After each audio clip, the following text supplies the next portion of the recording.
you can make the case that even with the pressure from sanctions and falling oil prices, Russia's economy has managed to avoid the worst case scenarios. So what is the key then to returning Russia to sustainable long-term growth? Or is the economy really held hostage to external factors like oil, like sanctions?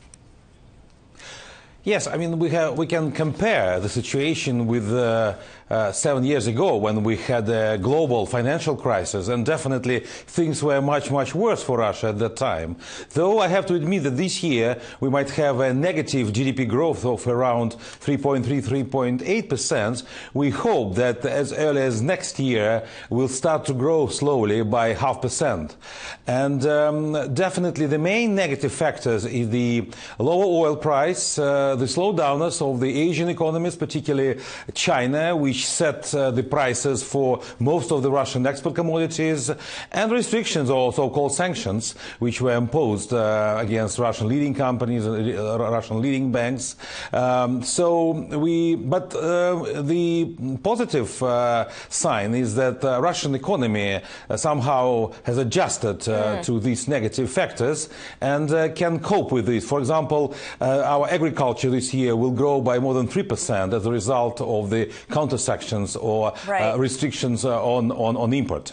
Vladimir Putin has pursued closer ties with China and Asia, and the cost of that seems to be more risk from China's economic slowdown.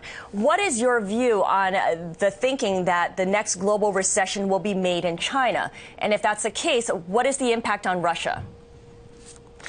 Well, we're definitely looking for developing relation with China, not only because we want somehow to replace Europe or Western countries, but we thought that our economic relationship until now were very much unbalanced. And definitely there's a lot of opportunities to work more with Asia and China in particular. Of course, as I mentioned before, China set the prices for most of the Russian export commodities, and thus any slowdowners of economic growth in China might affect Russian economy, not only because of the direct links with China, but because of our international export. Generally, I think the key issue for Russia is, of course, to reduce the dependence on oil prices and on other commodity prices. And that's a target we set, but it's more easy to say than to fulfill. Of course. Because you need a lot of investment to this. But basically, I'm quite sure that the relationship with China will develop now, will develop quite fast, partly because of the geopolitical situation, but mainly because we see a lot of benefits from working with China as one of the leading economies in the world. Right, mutual benefits there. Andrey, I want you to put on your CEO hat for a moment here, because from where you stand, is there still a dollar liquidity crunch among Russian companies for refinancing or redeeming foreign debt? What are you seeing?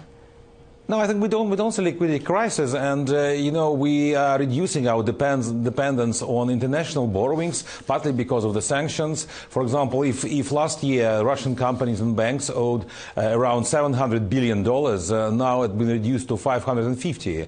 But of course, the restrictions affect our ability mainly to go to the international capital market and to raise new capital rather than liquidity, and that's very unfortunate. For example, the whole program of privatization were stopped because of this, and we very much believe that sooner or later we'll be able to come back to the international capital market and to get new capital and for development.